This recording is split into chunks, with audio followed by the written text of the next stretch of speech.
नमस्कार, यह है मौसम तक चैनल और मैं हूं देवेंद्र त्रिपाठी। बात करूंगा इस वीडियो में अगले 3 दिनों के पूरे भारत के मौसम की। आज है 7 अप्रैल।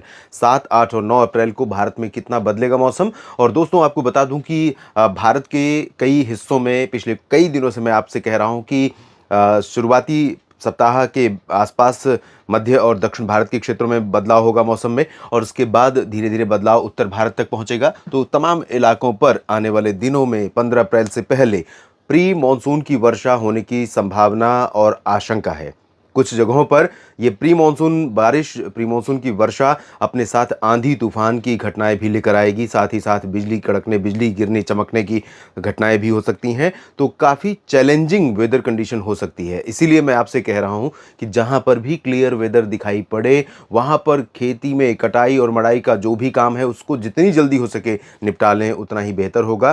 क्योंकि प्रोबेबिलिटी बन रही है उत्तर पंजाब में भी, हरियाणा, दिल्ली, राजस्थान में भी, उत्तर प्रदेश के भी तमाम इलाकों पर, मध्य प्रदेश और छत्तीसगढ़, उड़ीसा, झारखंड, पश्चिम बंगाल, महाराष्ट्र, तेलंगाना और आंध्र प्रदेश के तमाम उत्तरी इलाकों में संभावना पहले से ही बनी हुई है। पूर्वोत्तर में ठीक ठाक गतिविधि हो रही है।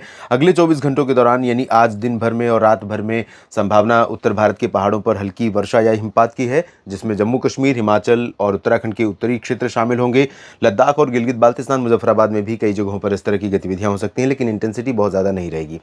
निचले इलाकों में पंजाब, हरियाणा, दिल्ली और उत्तर प्रदेश, बिहार, साथ ही साथ राजस्थान के अधिकांश क्षेत्र, यहाँ पर अभी फिलहाल क्लियर और ड्राई वेदर है। और यहाँ पर उत्तर की ठंडी हवाएं सुबह चल रही थी पंजाब, हरियाणा, दिल्ली और उत्तर प्रदेश के तराई रीजन में, बिहार के तराई क्षेत्रों में, जिसके चलते इन भागों में न्यूनतम तापमान सामान्य से नीचे या सामान्य के आसपास बना हुआ था। मौसम काफ़ी खुशनुमा था।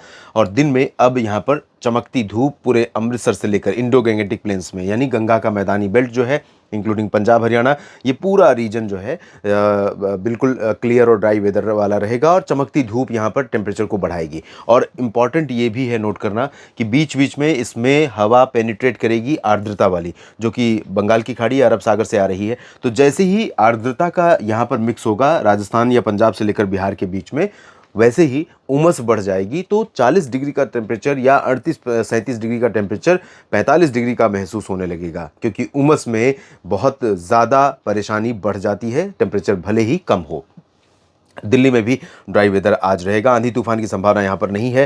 राजस्थान और गुजरात तथा पश्चिमी मध्य प्रदेश के पूरे रीजन में, जिसमें ग्वालियर से लेकर नीमच, रतलाम और उज्जैन, इंदौर, देवास आसपास के क्षेत्र शामिल हैं, यहाँ पर भी ड्राई वेदर रहेगा। लेकिन मध्य प्रदेश में भोपाल, विदिशा, अशोकनगर, शाजापुर से लेकर नीचे की तरफ बैतूल और खंडवा तक, और साथ ही साथ इधर सागर, सतना, पन्ना, सीधी, सिंगरौली और उमरिया, कटनी, शहडोल, अनूपपुर, डिंडोरी, मांडला, बालाघाट, इन सभी क्षेत्रों से लेकर विदर्भ के तमाम पूर्वी रीजन में और छत्तीसगढ़ का पूरा क्षेत्र, साथ ही साथ उड़ीसा और इधर झारखंड, पश्चिम बंगाल के गंगीय क्षेत्रों में कई जगहों पर हल्की तो कुछ स्थानों पर मध्यम बौछारें गिरने की संभावना रहेंगी। आंधी तूफान की घटनाएं भी हो सकती हैं। और गस्टिंग स्पीड हवा की इन रीजन्स में कुछ एक जगहों पर, छत्तीसगढ़ में, गंगीय पश्चिम बंगाल, उड़ीसा और झारखंड के दक्षिणी भागों में कुछ जगहों पर हवा की रफ्तार 30 से 40 किलोमीटर और गस्टिंग 50 किलोमीटर प्रति घंटे हो सकती है। और यहाँ पर सामान्य जनजीवन प्रभावित हो सकता है। बिहार में फिलहाल ड्राई वेदर रहेगा, लेकिन दक्षिणी बिहार में, जिसमें भागलपुर से लेकर बक्सर, कैमूर, गया, उसी तरह से इधर वाराणसी से लेकर प्रयागराज और सोनभद्र, मिर्ज़ापुर, भदोही से लेकर कानपुर और लखनऊ, बहराइच, गोंडा, बस्ती, अयोध्या, इन भागों में कुछ स्थानों पर धूल भरी आंधी चल सकती है। यहाँ पर बारिश भले नहीं होगी, लेकिन आंधी उत्तर प्रदेश में भी आ सकती है। प्रयागराज पर भी बादल आ सकते हैं, और बादल तो इधर कानपुर से लेकर लखनऊ और बाराबंकी होते हुए वाराणसी तक दिखाई पड़ेंगे। और यहाँ इसी वजह से यहाँ पर आंधी चलने की संभावना दिख रही है। बारिश की हालांकि उम्मीदें यहाँ पर नहीं है। पूर्वोत्तर में अरुणाचल में कई जगहों पर भारी बारिश होगी। मेघालय और असम के पूर्वी रीजन, नागालैंड, मणिपुर, मिजोरम, त्रिपुरा, इन भागों में भी वर्षा हो सकती है। सिक्किम और उप हिमालयी पश्चिम बंगाल में फिलहाल चांसेस नहीं है। और इधर महाराष्ट्र में कोंकण, गोवा, मध्य महाराष्ट्र के दक्षिणी क्षेत्रों में ड्राई वेदर, मराठवाड़ा के अधिकांश भागों में ड्राई वेदर, लेकिन मध्य महाराष्ट्र और मराठवाड़ा के कुछ उत्तर पूर्वी रीजन में कहीं कहीं पर थोड़ी बहुत गतिविधियां हो सकती हैं। क्लाउडिंग तटीय तमिलनाडु से लेकर कर्नाटक के तटीय इलाकों और केरल में तथा आंतरिक हिस्सों में भी थोड़ी बहुत बढ़ रही है। यहाँ पर भी आने वाले समय में हमें गतिविधियां बढ़ती हुई नजर आ सकती हैं। और अब बात करते हैं 8 अप्रैल के मौसम की। दोस्तों, 8 अप्रैल को उत्तर भारत के क्षेत्रों पर ज़्यादा संभावना मौसमी सक्रियता की नहीं रहेगी, क्योंकि WD वर्तमान समय में जो है वो काफ़ी नीचे है, और नीचे से होते हुए ये नेपाल के रास्ते आगे मूव कर रहा है। इसकी नमी जो है आगे बढ़ रही है पूर्वोत्तर की तरफ। तो इसकी वजह से पूर्वोत्तर के क्षेत्रों में गतिविधियां थोड़ा बढ़ेंगी, लेकिन उत्तर के पहाड़ों पर फिलहाल गतिविधियां बहुत रिड्यूस हो जाएंगी। चांसेस उत्तराखंड, हिमाचल या जम्मू कश्मीर, लद्दाख में कहीं कहीं पर बहुत लाइट रेन या हल्की बर्फबारी ऊंचाई इलाकों में रहेगी, इससे ज़्यादा की उम्मीद नहीं है। मैदानी इलाकों में पंजाब और हरियाणा, दिल्ली, राजस्थान, उत्तर प्रदेश के तमाम हिस्सों में भी हवाओं का रुख बदलेगा। जो उत्तर से आ रही थी ठंडी हवाएं, उनकी रफ्तार कमज़ोर हो जाएगी, इंटेंसिटी कमज़ोर हो जाएगी, स्प्रेड भी कमज़ोर हो जाएगा। लेकिन पंजाब और हरियाणा के उत्तरी क्षेत्रों में इन हवाओं का असर रहेगा। दिल्ली में भी सुबह सुबह असर रहेगा। उसके बाद दोपहर आते आते आर्द्रता वाली हवाएं यहां तक जोर मारेंगी, करनाल और सोनीपत, रोहतक, पानीपत से लेकर फजिल्का, फरीदकोट से मुक्तसर साहिब के बीच में। और इधर आगरा, मेरठ, मुरादाबाद के ऊपर भी मुरादाबाद तक भी हवाएं पहुंचेंगी पूरब की, जो आर्द्रता वाली हैं।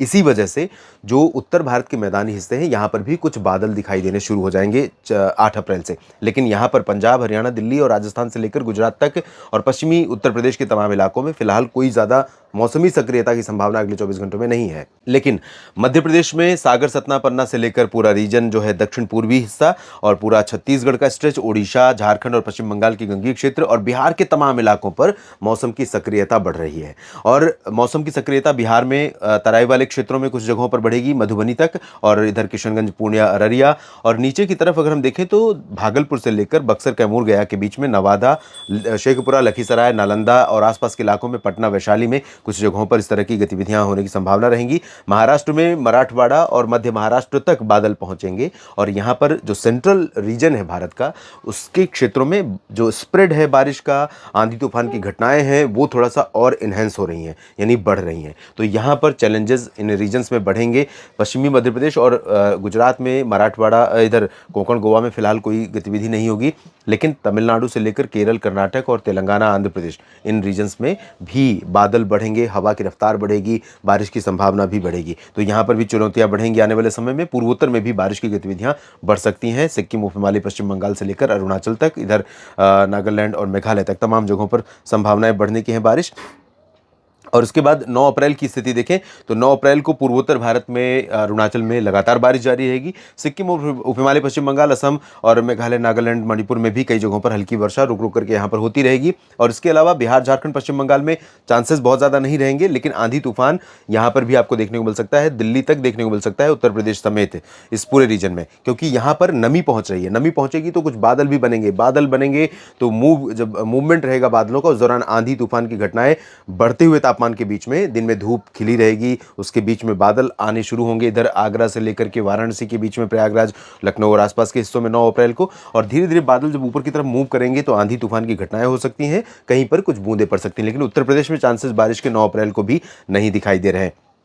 बिहार, झारखंड के क्षेत्रों में, पश्चिम बंगाल में छिटपुट वर्षा हो सकती है। बाकी ओडिशा के दक्षिणी क्षेत्रों में, उत्तरी तटीय आंध्र प्रदेश में और यहाँ पर पूरा छत्तीसगढ़ का रीजन, मध्य प्रदेश में तमाम दक्षिणी और मध्य क्षेत्र, और महाराष्ट्र में विदर्भ, मराठवाड़ा और साथ ही साथ मध्य महाराष्ट्र के कुछ इलाकों में वर्षा की संभावनाएं रहेंगी।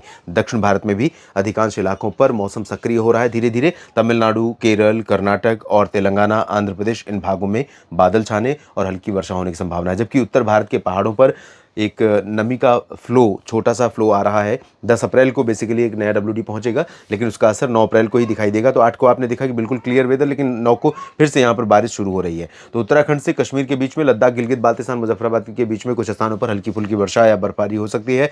पंजाब, हरियाणा, दिल्ली, राजस्थान, गुजरात, ये जो रीजन है, यहाँ पर स्टिल तीसरे दिन भी ड्राई वेदर रहेगा। लेकिन नमी होने के कारण और टेम्परेचर लगातार ऊपर जाने के कारण आंधी और बूंदाबांदी की संभावना यहाँ पर भी बन सकती है। छिटपुट बादल भी पहुँच सकते हैं। और आने वाले समय में चीज़ें बहुत कुछ बदल जाएंगी और यहाँ से लेकर नीचे तक, कश्मीर से कन्याकुमारी तक तमाम इलाकों में मौसम सक्रिय हो जाएगा और बारिश देखने को मिलेगी। इस वीडियो में अभी इतना ही। जानकारी ठीक लगे तो वीडियो को लाइक और शेयर कीजिए, कमेंट बॉक्स में अपनी टिप्पणी लिखिए और साथ ही इस चैनल को सब्सक्राइब कर लीजिए अगर अब तक आपने नहीं किया है तो। आप सभी का बहुत बहुत धन्यवाद।